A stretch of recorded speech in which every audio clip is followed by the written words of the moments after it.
आनंद, तुझसे कोई मिलने आया है। हेलो, हमें तुमसे कुछ बात करनी है बैंड्रा कंस्ट्रक्शन प्रोजेक्ट के बारे में। तुम्हें शायद पता नहीं होगा, उसमें काफी पॉलिटिशियंस इन्वॉल्व हैं। It's better to withdraw the case. बताओ बदले में क्या चाहिए? पार्क मुझे चाहिए। देखो मेरी बात मानो, अपना इरादा बदल लो। जब बात नेचर को बचाने की हो तो उसके आगे मैं अपने आप की भी नहीं सुनता। एमएलए तो ठहरा जाहिल आदमी, आप तो पढ़े लिखे लगते हैं। अब ये नहीं पता कि पढ़े लिखे हैं या भाड़े का सूट पहन के आए हैं। बात सिर्फ जॉगर्स पार्क की नहीं है, बात उन 213 पेड़ों की है जो इस पूरे शहर को ऑक्सीजन देने का काम करते हैं। So do not disturb DND। Trust me, this MLA is a very dangerous man. मर जाएगा वो। I mean, बिना ऑक्सीजन के। जाकर एमएलए को समझाओ प्रकृति और पेड़ हमारे लिए कितने मायने रखते हैं। उसका भेजा थोड़ा स्लो चलता है, तुम पूरा दम लगा लो, लेकिन वो पार्क तुम्हारा कभी नहीं होगा। See ya।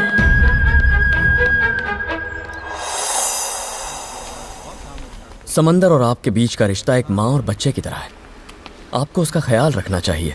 मानता हूं आप ज्यादा से ज्यादा मछलियां पकड़ना चाहते हैं, लेकिन ज्यादा मछलियां पकड़ना भी हानिकारक हो सकता है। पर्यावरण की भलाई इसी में है कि आप जरूरत के हिसाब से मछलियां पकड़ें। अगली बार समंदर में जाने से पहले एक बार आपस में चर्चा कर लीजिए कि उस दिन आपको कितनी मछलियां पकड़नी है। मैं MLA देश पांडे का भाई हूँ। कल मछलियां पकड़ने आपके साथ मैं भी चलूंगा, तभी बात कर लेंगे। क्या हुआ, गले में खराश है? पार्क को लेके तेरे ऊपर मेरे भाई का दिमाग बहुत सटका हुआ है। तेरे भाई की सटके तेरी सटके या किसी और की, मुझे कोई परवाह नहीं। सोच, अगर कुदरत की सटकी तो क्या होगा। तुझे आइडिया नहीं है भाई को गुस्सा आया तो तेरे साथ क्या होगा। तेरे टुकड़े टुकड़े करके समुंदर में फेंक देंगे। अब कैसे समझाऊं तुझे? मेरे भाई, आकाश, वायु, धरती, ये समंदर, इनके गुस्से के आगे कोई नहीं टिक सकता। भाई का गुस्सा हम तेरे को दिखाएंगे। तू बता कुदरत क्या करेगी? हो जाए मुकाबला, जो जीता पार्क उसका। बोल क्या बोलता है? नहीं मानेगा। पर तुझे पूरा सीन दिखाने से पहले मैं छोटा सा सैंपल दिखाना चाहता हूं। आई प्रॉमिस, ये बस एक छोटा सा सैंपल होगा।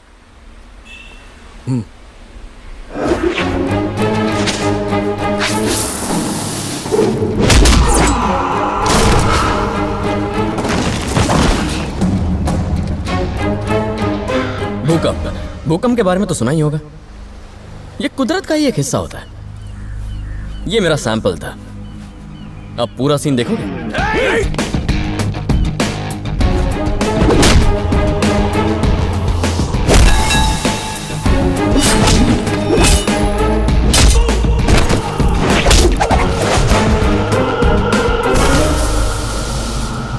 और ये बवंडर था।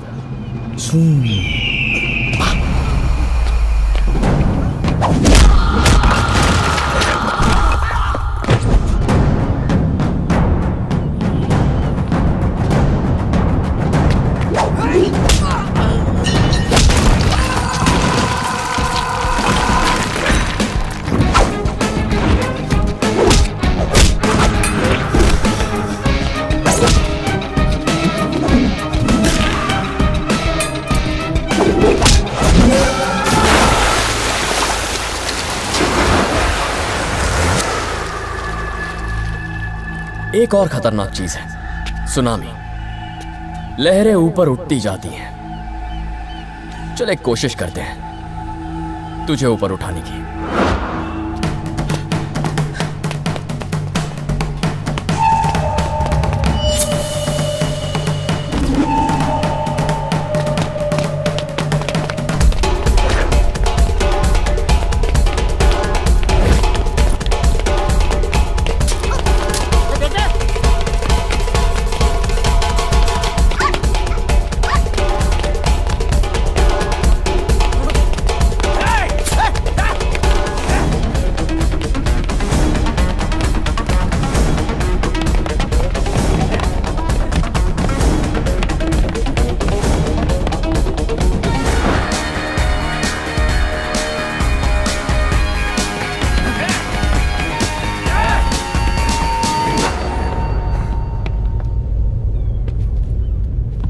भाई कुदरत का कहर देख लिया मैंने, समझ गया तेरी बात। जाने दे मुझे। कुदरत वैसे तो कहर नहीं बरसाती, पर जब बरसाती है तो कोई उसे रोक नहीं पाता। जब तक तबाही का मंजर नहीं दिखाती, रुकने का नाम नहीं लेती।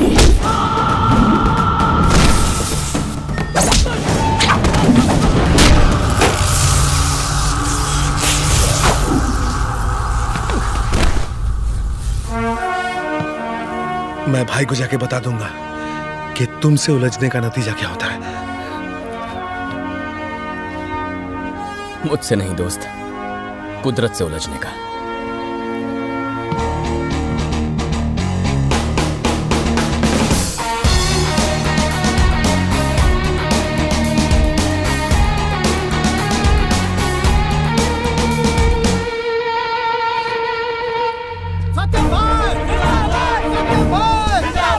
भाई आप ठीक तो है ना? ठीक तो है ना?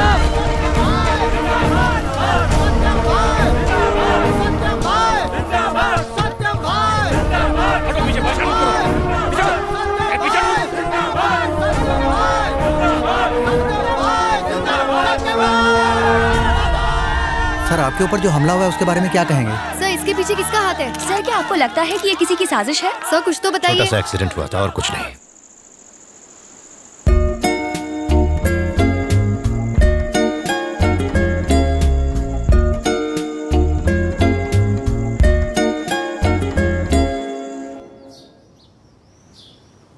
दिया,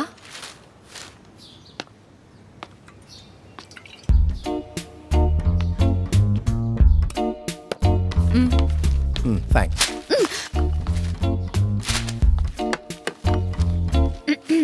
तुम्हारे लिए एक रिश्ता आया है दिया।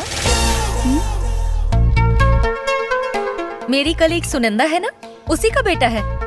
खुद का बिजनेस है उसका, दिखने में भी अच्छा है। और अच्छी बात तो ये है कि वो भी तुम्हारी तरह नेचर का दीवाना है आनंद। अगर तुम कल फ्री हो तो मैं उन्हें घर बुला लेती हूँ, तुम उनसे मिल लेना।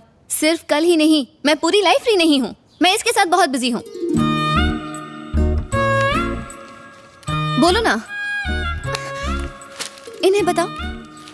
तुम अगर प्लांट लगाओगे तो मैंने कहा था कि उन्हें पाल पोस के बड़ा करने की जिम्मेदारी मेरी होगी, कहा था कि नहीं? हमने फैसला किया था कि हम समंदर का नजारा देखते हुए अपनी सारी जिंदगी साथ में बिताएंगे। बताओ इन्हें। हमने ये सोचा था कि अगर लड़का हुआ तो उसका नाम प्राकृत रखेंगे और लड़की हुई तो उसका नाम प्रकृति रखेंगे। बताओ इन्हें कि मैं तुम्हारी जिंदगी हूँ।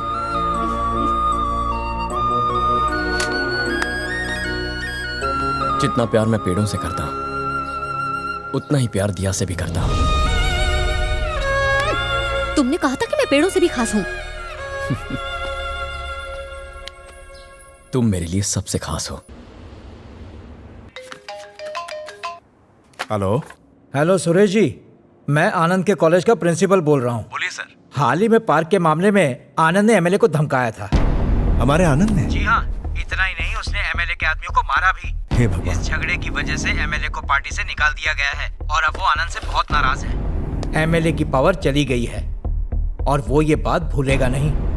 वो इस बात का बदला जरूर लेगा। मेरी मानिए तो बेहतर होगा अगर आप आनंद को कहीं दूर भेज दें। क्या हुआ सुरेश? किसका फोन था? वो आनंद के कॉलेज के प्रिंसिपल का फोन था। उसने कुछ लोगों से मारपीट कर ली है।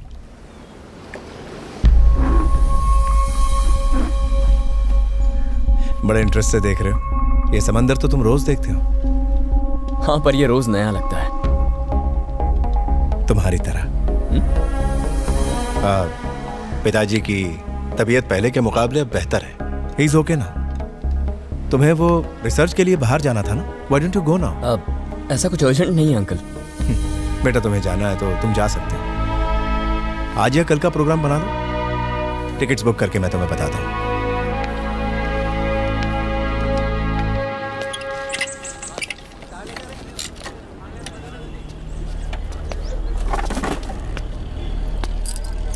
क्या प्रॉब्लम है? स्कूटर में प्रॉब्लम नहीं है, कुछ और प्रॉब्लम है। दरअसल मुझे सत्यम जी से मिलना है। फिलहाल वो किसी से नहीं मिल रहे। सर बहुत अर्जेंट काम है। मैंने कहा ना वो किसी से नहीं मिलना चाहते। उन्होंने अब वैसे काम करना छोड़ दिया है। जनता गराज अब सिर्फ गाड़ियों की मरम्मत करती है। आप जाइए यहाँ से। सर प्लीज सर, सिर्फ एक बार उनसे मिलवा दीजिए प्लीज। सुनो, आज से ये रोना धोना पुलिस के सामने करना। जनता के राज के पास आने की जरूरत नहीं। चलो निकलो निकलो यहाँ से।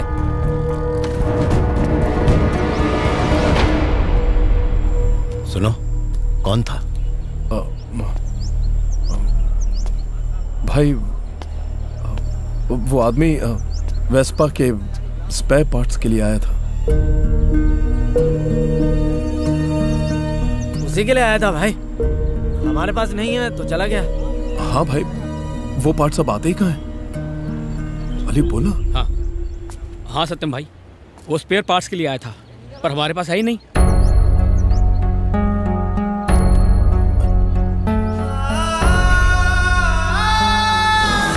भाई भाई भाई भाई